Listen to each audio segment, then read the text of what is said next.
Hi guys and welcome to Explain Me How. In this video, I will show you how to make a fake Onlyfans link. To start this tutorial, open any internet browser and then select for anything like a photo. In here, select the three dots on the photo itself.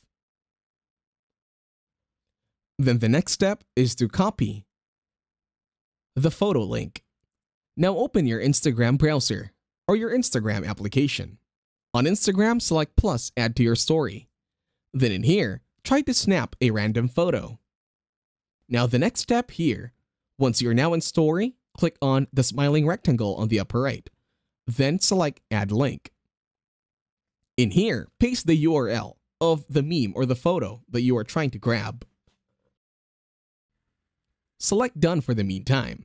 As you can see over here, you already have the image link.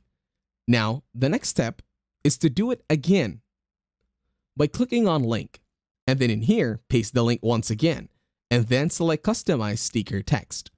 Under sticker text, all you have to do this time is to input the OnlyFans link, the one that is fake. Then select done on the upper right. And that's it. Thank you very much for watching.